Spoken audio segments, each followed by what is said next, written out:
بسم اللہ الرحمن الرحیم۔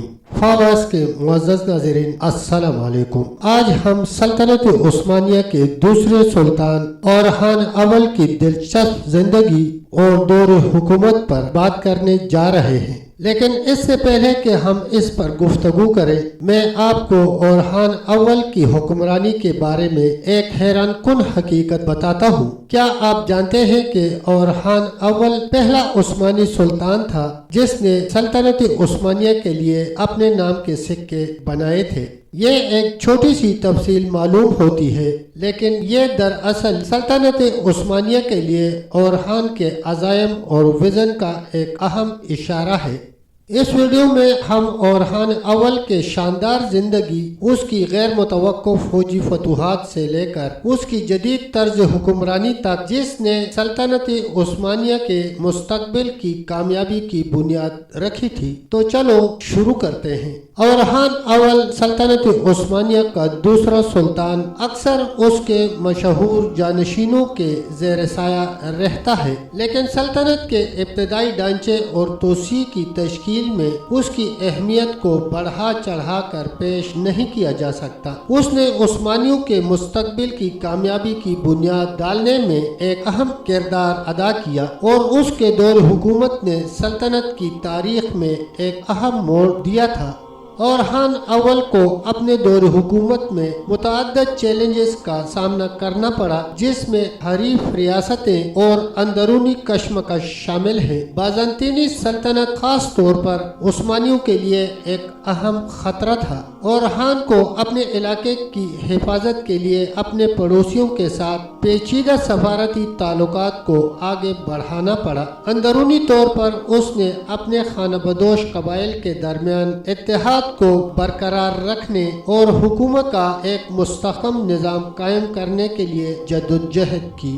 ان رکاوٹوں نے اورحان کے قائدانہ صلاحیتوں کا امتحان لیا اور اسے تخلیقی طور پر سوچنے پر مجبور کیا۔ اسے طاقت کو مضبوط کرنے اور ایک مستحکم انتظامیہ قائم کرنے کی ضرورت کے ساتھ اپنے علاقے کو وسعت دینے کی ضرورت کو متوازن کرنا تھا۔ اس نے ان چیلنجوں سے نمٹنے کا ایک طریقہ ایک مضبوط فوج کا قیام تھا، جس نے اسے اپنی سرحدوں کی حفاظت کرنے اور ان سے آگے کی طاقت کو پروجیکٹ کرنے کی اجازت دی۔ اورحان کی فوجی اصلاحات کے سماجی اور معاشی اثرات بھی نمایاں تھے۔ اس نے ٹیکسز کا ایک نیا نظام متعارف کرایا، جس نے اسے آمدنی بڑھانے اور انفراسٹرکچر کے منصوبوں میں سرمایہ کاری کرنے کی اجازت دی۔ اس کے نتیجے میں تجارت کو تحریک ملی اور عثمانیوں کو خطے میں ایک بڑی اقتصادی طاقت کے طور پر قائم کرنے میں مدد دی۔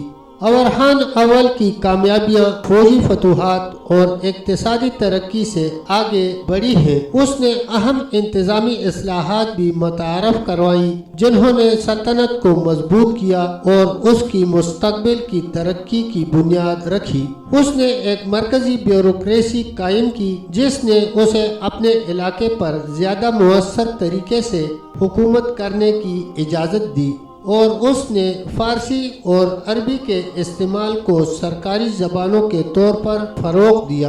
اورحان کے دور حکومت کی سب سے اہم کامیابیوں میں سے ایک مضبوط فوج کا قیام تھا۔ اس نے اپنے علاقے کی حفاظت اور اپنی سرحدوں کو پھیلانے میں ایک طاقتور فوج کی اہمیت کو تسلیم کیا۔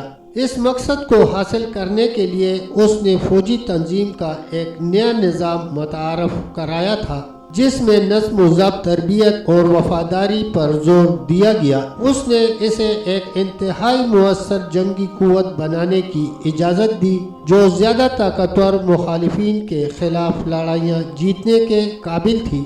اورحان اول کے دور حکومت میں 1326 میں برسا کی فتح ایک اہم لمحہ تھا۔ یہ اسٹریٹجک شہر ایک بڑا تجارتی مرکز تھا، اور اس پر قبضہ کرنے سے عثمانیوں کو یورپ اور ایشیا کے درمیان منافع بخش تجارتی راستوں پر کنٹرول مل گیا تھا۔ فتح نے بازنطینی سلطنت کے ساتھ عثمانیوں کے تعلقات میں بھی ایک اہم موڑ کا نشان لگایا۔ کیونکہ اس نے اورحان کی اپنے حریف کے اختیار کو چیلنج کرنے کی صلاحیت کا مظاہرہ کیا تھا۔ برسا کی فتح کے بھی اہم ثقافتی اور مذہبی اثرات ہیں۔ یہ شہر اسلامی تعلیم اور ثقافت کا ایک اہم مرکز بن گیا اور اس نے پورے خطے میں اسلام کے پھیلاؤ میں کلیدی کردار ادا کیا۔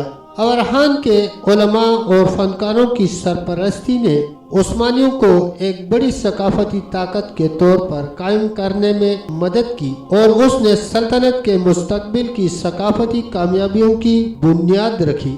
برسا کی فتح اورحان اول کے لیے بھی ایک ذاتی فتح تھی۔ اس نے اس کی فوجی مہمات کی انتہا کو نشان زد کیا اور عزم اور استقامت کے ذریعے اپنے اہداف کو حاصل کرنے کی صلاحیت کا مظاہرہ کیا۔ فتح نے اسے ایک نیا دارالحکومت قائم کرنے کا موقع بھی فراہم کیا، جس نے اسے اپنے خانہ بدوش ماضی سے دور رہنے اور ایک مستقل اور مستحکم نظام حکومت قائم کرنے کا موقع دیا۔ اورحان اول کی میراث نے سلطنت عثمانیہ پر دیرپا اثر ڈالا۔ اس کی پالیسیوں اور حکمت عملیوں نے بعد کے حکمرانوں کو متاثر کیا اور اس کی انتظامی اصلاحات نے سلطنت کے مستقبل کی ترقی کی بنیاد رکھی۔ اس نے سلطنت کے ابتدائی ڈھانچے اور توسیع میں اہم کردار ادا کیا اور اس کے دور حکومت نے عثمانیوں کی تاریخ میں ایک اہم موڑ دے دیا۔ تمام دوستوں کا ویڈیو دیکھنے کے لیے شکریہ۔ گزارش ہے کہ کمنٹس میں اپنی رائے کا اظہار ضرور کریں اور ہمارے چینل کو حوصلہ دیں۔ اگر آپ عثمانی تاریخ کے بارے میں مزید جاننے میں دلچسپی رکھتے ہیں تو اس موضوع پر میری دوسری ویڈیو ضرور دیکھیں۔ شکریہ۔ تب تک اتنا ہی، ملتے ہیں انشاءاللہ ایک اگلی ویڈیو کے ساتھ۔ تب تک کے لیے اللہ حافظ، اللہ نگہبان۔